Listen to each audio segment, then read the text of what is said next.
여러분, 인생은 100번의 좋은 일보다 한 번의 불행을 조심해야 하는 거예요. 네, 이 한 번의 불행이 그동안 여러분들이 만드신 모든 것들을 다 앗아버릴 수 있으니 말입니다. 여러분, 오늘 알려드리는 것 꼭 명심하셔서 이런 불행이 절대 여러분에게 찾아오지 않도록 만드십시오. 네, 알아야 피할 수 있는 것이겠죠. 이것이 바로 큰 불행이 생기기 전 누구에게나 항상 생기는 전조증상입니다. 여러분 안녕하세요, 이정재입니다. 여러분, 이런 현상이 생길 때는 무조건 조심을 하셔야 합니다. 사람은 누구에게나 좋은 일이 생길 때 전조증상도 있지만 또 나쁜 일이 생길 때 전조증상도 있는 것입니다. 하지만 대부분의 사람들이 이것을 몰라 그냥 지나쳐버립니다. 물론 그래서 큰 불행을 그대로 얻게 되는 것이죠. 여러분, 운은 항상 사이클을 가지고 움직입니다. 어느 때는 좋은 기운을 형성하는 사이클을 가지고 움직이기도 하지만 또 어느 때는 굉장히 나쁜 기운이 생기는 사이클로 움직이기도 한다는 거예요. 네, 이것을 알고 계시다면 나에게 지금 뭔가 불행한 일이 생길 수도 있구나 라는 것을 인지하시게 될 것이고 하여 조심을 하고 경계하시게 될 거예요. 물론 그리하면 그 불행은 여러분을 그냥 스쳐가 버리게 될 것이고 말이죠. 여러분, 좋은 일을 10번 겪는 것보다 나쁜 일, 불행한 일을 한 번 겪지 않는 것이 훨씬 더 좋은 것입니다. 첫 번째로, 나도 모르게 계속 기운이 다운된다면 정말 조심하셔야 합니다. 여러분, 운이 나빠질 때는 불행한 일이 생기기 전에는 항상 스스로의 무의식이 이를 감지하게 됩니다.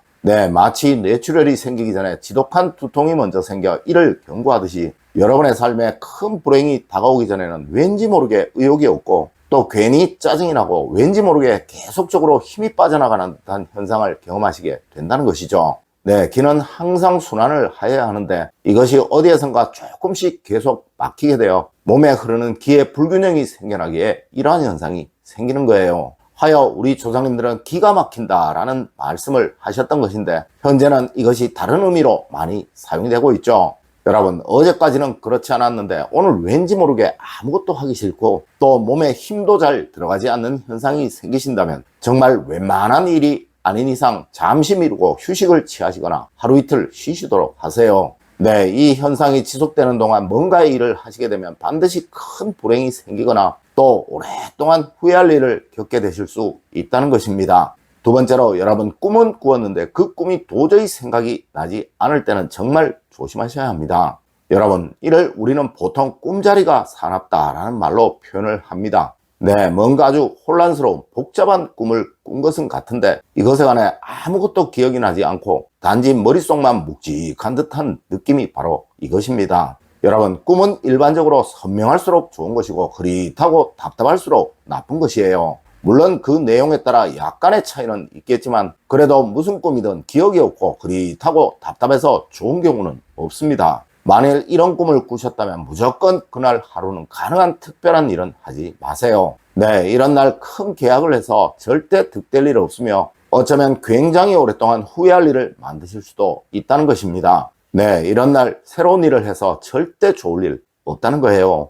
여러분, 이것은 여러분의 무의식이 경고를 주는 것입니다. 맞습니다. 일반적으로 꿈은 무의식이라는 초자아와 깊은 연관을 가지고 있어요. 여러분, 절대 이런 꿈을 꾸시면 무조건 며칠간만은 그저 습관적으로 하시던 일만 계속 하시는 여러분이 되세요. 세 번째로, 주변 사람들의 말에서 반드시 그 표가 드러나게 되어 있습니다. 여러분, 정말 안 좋은 일이 생길 때는 제일 먼저 여러분의 얼굴에 그것이 드러나게 되어 있습니다. 하지만 자신은 절대 그것을 눈치챌 수가 없어요. 맞습니다. 이는 매일 보는 여러분의 얼굴에 동화가 되어서 그러한 것이지만 이것은 주변 사람들이라면 무조건 느끼게 되어 있어요. 네, 주변 사람들이 하는 말에서 힌트를 얻으셔야 하는 거예요. 여러분, 뭔가 불행한 일이 생기기 전에는 항상 주변 사람들이 얼굴이 어두워졌다느니 또 얼굴에 그늘이 많아졌다느니 또 무슨 걱정이 있어 라느니 라는 식의 왠지 모를 불행을 암시하는 말들을 하게 된다는 것입니다. 여러분, 이럴 때는 그냥 피곤해서 라는 식으로 넘기지 마시고 여러분이 하시는 그 일들을 하나하나 다시 한번 체크해 보시고 또 길을 걸을 때도 조심하시고 사람을 만나실 때도 늘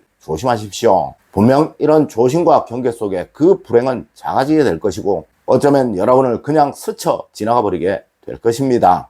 네 번째로, 잔다툼이 계속 생기게 되면 그 사람은 불행해지게 됩니다. 여러분, 하일리 법칙이라는 것이 있습니다. 이는 큰 사건이나 사고가 생기기 전에 그와 유사한 아주 작은 일들이 또 인지하기 힘든 일들이 계속적으로 생기게 된다는 사회학적인 용어인데요. 이는 우리의 삶 역시도 그러합니다. 뭔가 큰 일이 생기기 전에는 그와 유사한 작은 사건들이 계속 생겨나게 된다는 것이죠. 여러분, 이것은 이렇게 설명을 드리면 되겠네요. 요즘 한창 사회적인 문제인 층간소음이 큰 사건으로 변하는 경우 거의 대부분 작은 다툼들이 계속 이어지게 되죠. 맞습니다. 항상 내가 불편한 사람, 왠지 모르게 그 사람을 만나면 계속 다툼이 생기거나 또 분위기가 안 좋아지게 되면 그냥 피하시는 것이 상책인 거예요.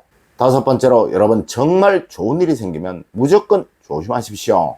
여러분, 호사다마라는 말은 절대 허언이 아닙니다. 네, 동양학은 항상 가장 좋은 것은 가장 나쁜 것과 이어지게 되고 또 모든 것은 변하고 순환한다는 것을 기본 원리로 하고 있어요. 맞습니다. 뭔가 좋은 일이 생기시거든 늘 삼가시고 항상 경계를 하셔야 한다는 것이죠. 하여 우리 조상님들은 정말 좋은 일이 생기면 며칠간은 이것을 숨기고 말하지 말라는 금언도 남기셨던 것이고, 혹시 이런 일이 생기면 간장종지를 깨어 액을 막는다는 액땜이라는 것도 하셨던 것입니다. 여러분, 항상 너무 좋은 일이 생기시면 반만 기뻐하세요. 그리고 절대 당분간은 자랑하지 마세요. 네, 서서히 조금씩 말씀을 하여 과한 운의 변화를 일으키지 마시라는 거예요. 그리고 여러분, 이런 일이 있게 되면 당분간은 절대 좋은 일은 생기지 않게 됩니다. 하여 가능한 자제를 하셔서 행여 들어온 그 좋은 일이 의미 없는 일이 되지 않도록 하시는 그 현명함 꼭 가지시기를 부탁드립니다.